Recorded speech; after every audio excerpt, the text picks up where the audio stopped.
Y llegamos ahora al capítulo 21. En este capítulo estudiaremos la ley sobre la pureza personal de los sacerdotes. Este es el tema central de este capítulo 21 de Levítico. Hemos estado estudiando en los capítulos 11 al 20 las leyes que gobernaban la conducta diaria del pueblo de Israel. Llegamos ahora a la ley sobre la pureza personal de los sacerdotes, y esta se encuentra en los capítulos 21 y 22. Notaremos que en esta sección hay cierta cantidad de repetición. La intención original de Dios era que toda la nación fuera un reino de sacerdotes, como lo expresó en Éxodo, capítulo 19, versículos 5 y 6, donde dijo: «Ahora pues, si diereis oído a mi voz, y guardareis mi pacto, vosotros seréis mi especial tesoro sobre todos los pueblos, porque mía es toda la tierra.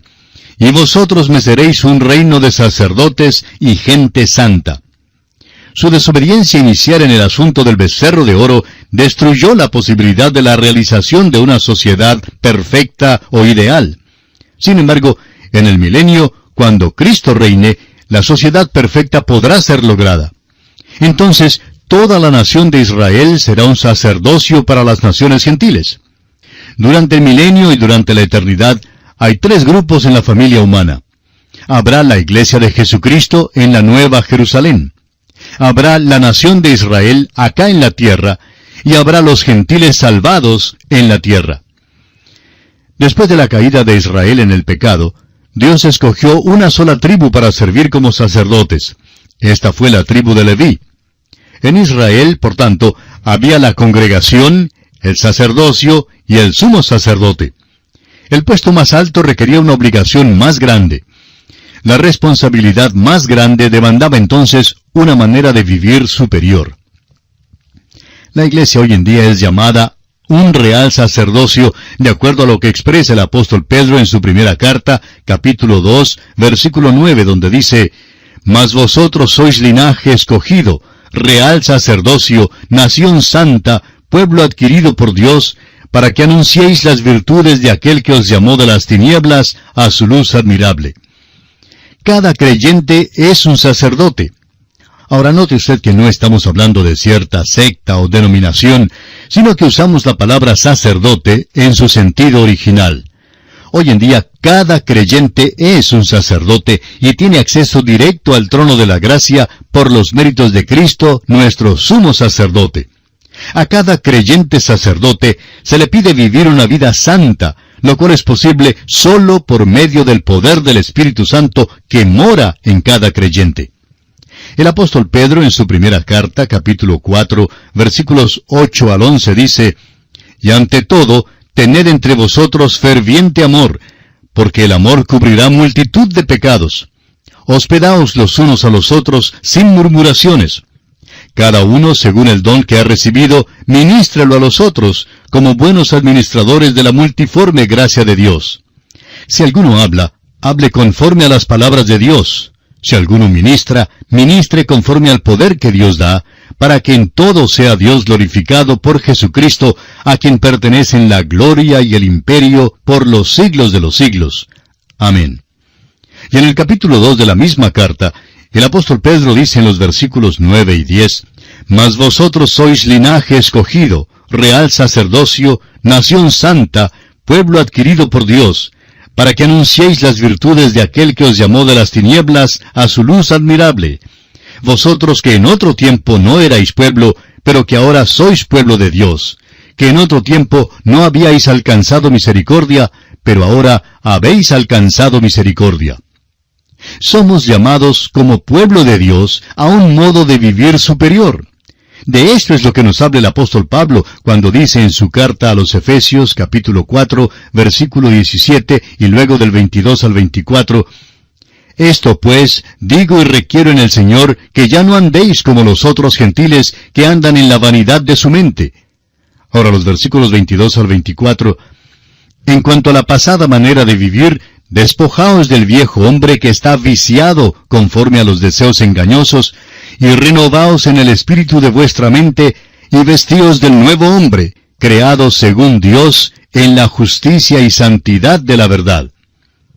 El Hijo de Dios ha sido salvado por la gracia y ahora es llamado a un modo de vivir más elevado. Creemos que un creyente debe tener cuidado en cuanto al aceptar algún cargo o puesto en la iglesia.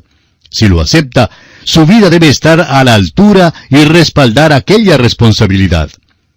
En realidad tenemos muy poca paciencia con hombres que aceptan un cargo en la iglesia y que luego dicen que no les es posible asistir a los cultos de oración ni a los cultos los domingos en la noche. Hermano que nos escucha, si usted no puede cumplir los compromisos, entonces usted simplemente no debe aceptar el cargo. Es que la responsabilidad viene por privilegio. Es un gran privilegio servir al Señor en algún cargo. Si usted ha sido elevado, entonces que su vida respalde el cargo con un testimonio que dé honra y gloria a Dios. Jesucristo es nuestro gran sumo sacerdote, y su vida concordó con su cargo. El escritor a los Hebreos dice en el capítulo 7 de su carta, versículos 26 al 28, «Porque tal sumo sacerdote nos convenía, santo, inocente, sin mancha, apartado de los pecadores, y hecho más sublime que los cielos, que no tiene necesidad cada día, como aquellos sumos sacerdotes, de ofrecer primero sacrificios por sus propios pecados y luego por los del pueblo, porque esto lo hizo una vez para siempre, ofreciéndose a sí mismo. Porque la ley constituye sumos sacerdotes a débiles hombres, pero la palabra del juramento, posterior a la ley, al Hijo, hecho perfecto para siempre». En esta sección del libro de Levítico que nos toca estudiar, tenemos algunas leyes sobre el comportamiento de los sacerdotes y del sumo sacerdote. Veamos ahora brevemente el bosquejo que seguiremos en nuestro estudio de este tema de la ley para la pureza personal de los sacerdotes, que, como ya dijimos, está contenido en los capítulos 21 y 22 de Levítico, y consideraremos este tema bajo los 4 aspectos siguientes. Primero, la contaminación del sacerdocio es evitada en el parentesco y en las amistades humanas. Este aspecto está contenido en el capítulo 21, versículos 1 al 15. En segundo lugar, lo que descalifica al sacerdote de sus funciones sacerdotales, en el capítulo 21, versículos 16 al 24. Tercero, la contaminación del sacerdocio por enfermedad, dieta y contaminación con los muertos, en el capítulo 22, versículos 1 al 16. En cuarto y último lugar, el discernimiento de las ofrendas traídas por el pueblo, en el capítulo 22, versículos 17 al 33. Comencemos pues con el primer aspecto, o sea, la contaminación del sacerdocio es evitada en el parentesco y en las amistades humanas. Leamos los primeros 3 versículos de este capítulo 21 de Levítico. Jehová dijo a Moisés: «Habla a los sacerdotes, hijos de Aarón, y diles que no se contaminen por un muerto en sus pueblos, mas por su pariente cercano, por su madre o por su padre, o por su hijo o por su hermano, o por su hermana virgen, a él cercana, la cual no haya tenido marido, por ella se contaminará». Moisés dirige esta sección a los sacerdotes. La muerte es la pena del pecado, y la idea central aquí es que los sacerdotes no deben ser contaminados con el pecado. El simple contacto con los muertos traía contaminación. Sin embargo, al sacerdote le era permitido contaminarse solo por la muerte de parientes cercanos. Todos los que están en esta lista son parientes consanguíneos, y así por su naturaleza cercanos al sacerdote. Así pues, al sacerdote le es permitido expresar sus sentimientos de pésame y pesadumbre como sacerdote de Dios. Debe ser un tipo de Jesús, quien lloró en la tumba de Lázaro y quien se compadeció de nuestras debilidades. Sin embargo, no le era permitido contaminarse por los muertos de otros. Podía lamentarse en su corazón, pero le era negado todo contacto físico con los muertos que no fuesen de su hogar. Leamos ahora el versículo 4 de Levítico 21. «No se contaminará como cualquier hombre de su pueblo, haciéndose inmundo». El oficio que ocupaba el sacerdote requería una separación más estricta que la que se requería para cualquier hombre ordinario entre el pueblo. Hay lugares a los cuales no vamos, no porque sean malos de por sí, sino porque somos ministros de Dios, y no queremos dar una ocasión de tropiezo a nadie. Y creemos que los diáconos, los ancianos, los maestros de la escuela dominical, todos deben tener muchísimo cuidado en cuanto a dónde van, lo que dicen y lo que hacen. Dios nos va a hacer responsables a usted y a mí, amigo oyente, si es que nos ha puesto en algún cargo de responsabilidad en su iglesia. Ahora el versículo 5 dice, no harán tonsura en su cabeza, ni raerán la punta de su barba, ni en su carne harán rasguños. Esto era algo que los paganos hacían como señal de que estaban guardando luto, y el sacerdote no debía participar de las costumbres supersticiosas y paganas que le rodeaban. Y aquí, amigo oyente, nos detenemos por esta ocasión porque nuestro tiempo se ha agotado. Continuaremos, Dios mediante, en nuestro próximo programa. Mientras tanto, le sugerimos leer los versículos siguientes de este capítulo 21 de Levítico, lo que le permitirá estar informado de lo que trataremos en nuestro próximo estudio. Será pues hasta nuestro próximo programa, Dios mediante, es nuestra oración que el Señor inunde su vida de las ricas bendiciones del cielo. Continuamos hoy, amigo oyente, nuestro viaje por el libro de Levítico. En nuestro programa anterior comenzamos a estudiar la ley para la pureza personal de los sacerdotes, que es el tema central de los capítulos 21 y 22 de Levítico. Y comenzamos a considerar el primer aspecto, que es la contaminación del sacerdocio es evitada en el parentesco y en las amistades humanas. Y dijimos que el oficio que ocupaba un sacerdote requería una separación más estricta que lo que se requería para cualquier hombre ordinario entre el pueblo. Y que asimismo, Dios va a hacernos responsables a nosotros si es que nos ha colocado en algún cargo de responsabilidad en su iglesia. Vimos también en el versículo 5 que no debían hacerse tonsura en su cabeza, ni raer la punta de su barba, ni rasguñarse la carne. Esto era algo que los paganos hacían como señal de que estaban guardando luto. Pero el sacerdote no debía participar en las costumbres supersticiosas y paganas que le rodeaban. Hoy comenzaremos leyendo el versículo 6 de este capítulo 21 de Levítico, que dice, «Santos serán a su Dios, y no profanarán el nombre de su Dios, porque las ofrendas encendidas para Jehová y el pan de su Dios ofrecen. Por tanto, serán santos». El duelo de los sacerdotes debía ser sobrio y digno en concordancia con el puesto que desempeñaban como representantes de Dios. Lo mismo es aplicable hoy en día a los representantes de Dios en la iglesia, porque como dice el apóstol Pablo en su carta a Tito capítulo 1 versículos 7 y 8, porque es necesario que el obispo sea irreprensible como administrador de Dios, no soberbio, no iracundo, no dado al vino, no pendenciero, no codicioso de ganancias deshonestas, sino hospedador, amante de lo bueno, sobrio, justo, santo, dueño de sí mismo.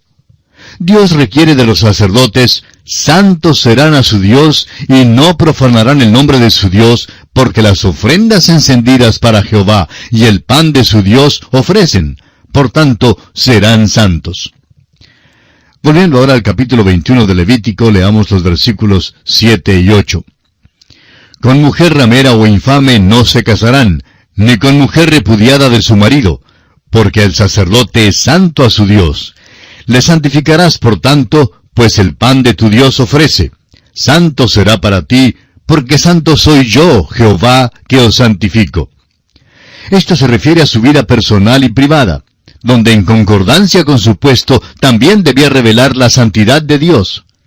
No se debía casar con ramera, ni con mujer infame, ni con mujer divorciada. Ahora, el motivo de esto es que está sirviendo a Dios. Dice, el pan de su Dios ofrece, es decir, que son coperos de Dios. El sacerdote es un tipo de Cristo, y la novia de Cristo tiene que ser purificada antes que le sea presentada sin mancha y sin arruga, como lo expresa el apóstol Pablo en el capítulo 5 de su carta a los Efesios, versículos 26 y 27, donde dice, «Para santificarla, habiéndola purificado en el lavamiento del agua por la palabra, a fin de presentársela a sí mismo, una iglesia gloriosa, que no tuviese mancha, ni arruga, ni cosa semejante, sino que fuese santa y sin mancha». El dirigente en la iglesia debe ser un ejemplo para otros, especialmente en este asunto. Quisiéramos decir aquí que hay muchas personas, tanto hombres como mujeres, que han pasado por la experiencia del divorcio. Algunos de los hombres quieren entrar en el ministerio, y algunas de las mujeres desean servir como misioneras. Ahora sabemos que no se puede generalizar en cuanto a estas cosas, pero sí deseamos hacer esta declaración. Creemos que hoy en día es pecaminosa la manera en que ciertas personas que han sufrido alguna experiencia desdichada en su vida, muchas de estas antes de ser salvados, se excluyan de algún cargo debido a alguna experiencia del pasado de la cual en nada han sido culpables. Tratamos de ayudar a estas personas aconsejándolas a que sigan adelante en su preparación para el ministerio y para el campo misionero. Pero les amonestamos también que estén preparadas para ser rebajadas por algún supuesto santo que crea que está hablando por Dios. También notarán que habrá ciertas iglesias que las excluirán. Pero les animamos a que sigan adelante con su preparación y que habrá un lugar donde puedan servir a Dios. Y estamos seguros que lo habrá. Tenemos que reconocer que hoy en día hay muchas personas que son víctimas inocentes del divorcio. Continuando ahora con el capítulo 21 de Levítico, leamos el versículo 9. Y la hija del sacerdote, si comenzare a fornicar, a su padre deshonra, quemada será al fuego. ¿Por qué este castigo tan duro? Bueno, debido a la posición de su padre. Tenía que recibir la pena más severa si causaba oprobio al oficio de su padre. Leamos ahora los versículos 10 al 12 de Levítico capítulo 21. Y el sumo sacerdote entre sus hermanos, sobre cuya cabeza fue derramado el aceite de la unción, y que fue consagrado para llevar las vestiduras, no descubrirá su cabeza, ni rasgará sus vestidos, ni entrará donde haya alguna persona muerta, ni por su padre ni por su madre se contaminará, ni saldrá del santuario, ni profanará el santuario de su Dios, porque la consagración por el aceite de la unción de su Dios está sobre él. Yo, Jehová. Esta es la primera mención que se hace del sumo sacerdote. Como sacerdote ungido de Dios, tiene que ser apartado para el Señor. Debía llevar una diadema en la que estaban grabadas las palabras Santidad a Jehová. Esas palabras servían para recordar continuamente al pueblo quién era, de quién era y a quién servía. Le era prohibido rasgar las vestiduras sagradas. En otras palabras, el sumo sacerdote no debía ser un hombre violento. En el juicio de Jesús, esta ley fue violada cuando el sumo sacerdote rasgó sus vestiduras, como lo vimos en el capítulo 26 de Mateo, versículo 65, donde leemos, entonces el sumo sacerdote rasgó sus vestiduras. Tampoco debía asistir al funeral de su padre ni de su madre. El aceite de la unción había sido derramado sobre él, y debía ser totalmente dedicado a Dios y apartado del pecado por causa de su posición como sumo sacerdote.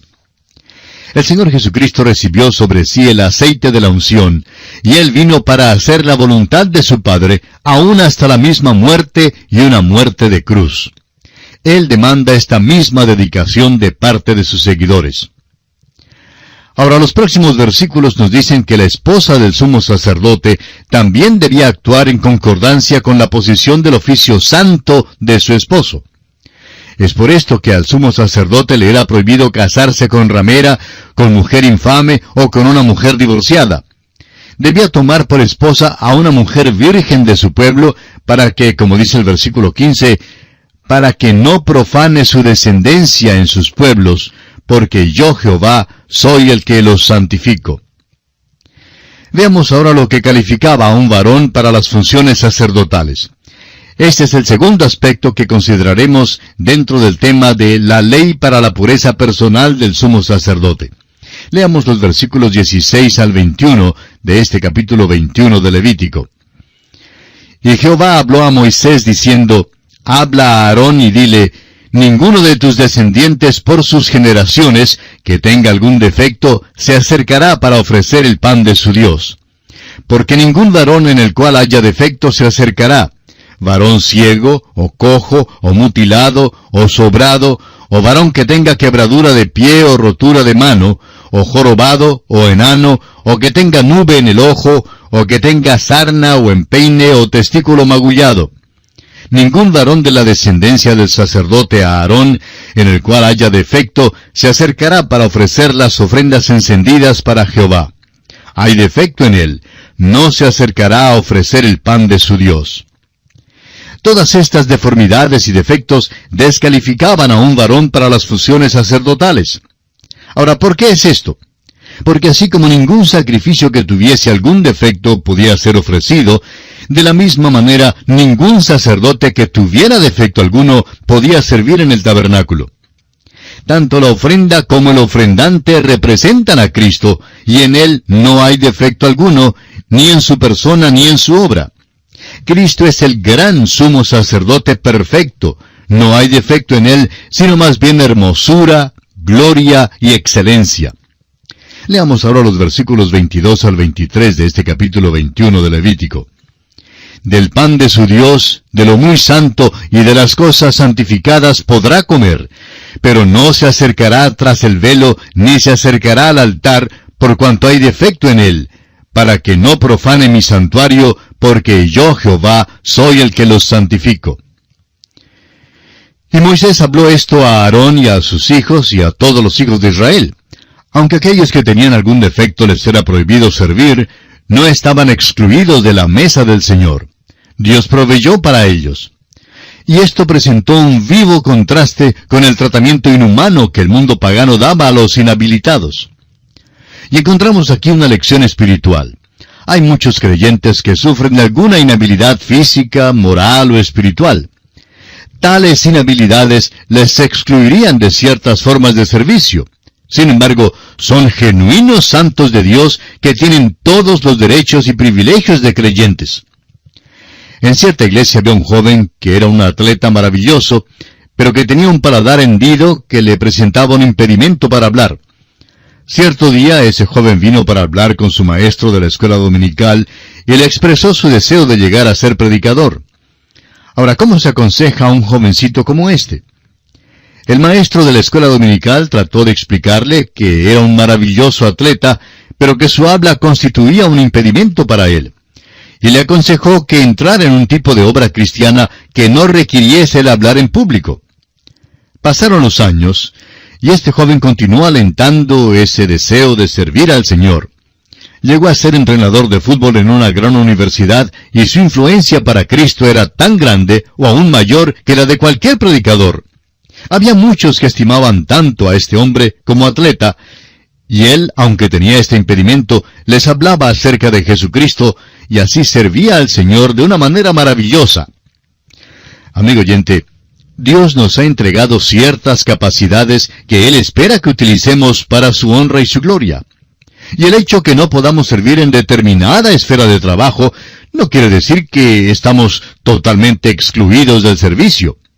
Dios no espera que hagamos más de lo que Él mismo nos ha capacitado para hacer, sino que alentemos el vivo deseo de servirle. Quiera Dios que cada uno de nosotros busquemos servirle dentro de las capacidades que Él nos ha entregado para enaltecer y glorificar su santo nombre. Y aquí concluimos el capítulo 21 de Levítico,